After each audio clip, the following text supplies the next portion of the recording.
CDL ROSTERMANIA is just about over, but we got a couple more announcements and tweets here today that I figured I'd go over real quick. Kicking it off, as you can see here, the Toronto Ultra have officially announced that Insight and Kleenex will be sticking around for the Black Ops 6 season. Obviously, we already knew this, and the rumors are Beans and Joe Deceives are going to be joining them. But this is definitely a duo I'm excited to see stick together and play next season. They've been together for a very long time and clearly have a really good friendship. So overall, I think this is a W for the Ultra. We also saw yesterday that Paul X and Nero have apparently both signed to the Minnesota ROKKR. ROKKR have not announced this, but this is coming from Jacob Hale, who's typically pretty accurate with his sources. And they're joining Estriel and Geo, so that is the Minnesota ROKKR team. Not fully announced, but at least it looks like done according to the sources on Twitter. Paul X, Nero, Estriel, and Geo. A team that honestly is kind of hard to rate. I feel like on paper going into the season, you probably wouldn't rate them too highly. But when you think about the fact, right, that Geo's going into his second season, Estriel's going into his second season, Nero is only 22, coming off of his best season last year in MW3,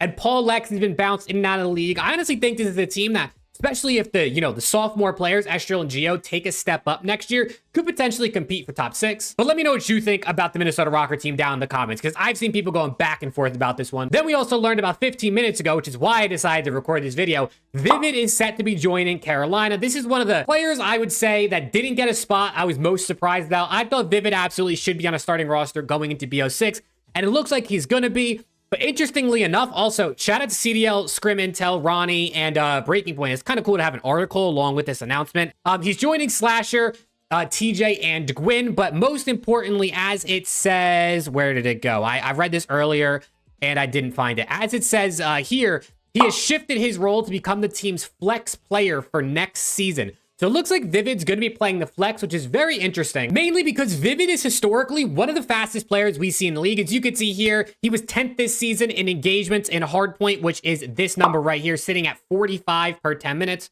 which is really, really fast. So it's going to be interesting to see how the pacing plays out here for the Royal Ravens, right? Obviously, Tej and Gwyn, I mean, they played together this past season. I thought they were a solid sub-duo. But Vivid on the flex, I think, is the biggest potential question mark. But if he plays similar to how he did with an SMG, it's going to be a very fast-paced team, which seems like it's going to possibly be beneficial in Black Ops 6, although you might find yourself in the blender, which is something Vivid has historically throughout his career. You know, you live and die by Vivid, right? He's either in the blender or he's blending the other team. So you let me know what you think about Vivid joining the Ravens here as their flex player alongside Slasher, Gwyn, and Tej. I mean, like I said in the beginning, ROSTERMANIA is pretty much over. Other than teams officially announcing their rosters, it looks like this on screen, and I can move my camera so you get the full picture, are going to be your rosters heading into BO6. Now, like I said, we need teams to announce the official rosters. Miami currently have 5 players. We don't really know what their starting lineup is going to look like, but the rumors are Vickle is going to be the one sitting out in favor of RENCOR. But it pretty much is going to do it for the rumor side of things when it comes to ROSTERMANIA, which is on one side pretty sad because who doesn't love, the rumors and everything that comes along with ROSTERMANIA, but also is kind of exciting because that means we're getting even closer to BO6. Obviously, the game comes out in, I think, just over 2 weeks. I think it's like 15 days until BO6 releases, which is really, really exciting. I'm excited to watch the kickoff tournaments. If you want to watch party the kickoff events that they're going to host, all these pro players you see on screen are going to be playing in the kickoff events, typically going to be probably mostly SMD. I'm going to be watch partying those from the time the game drops for the first few weeks of the game. So if you want to watch that,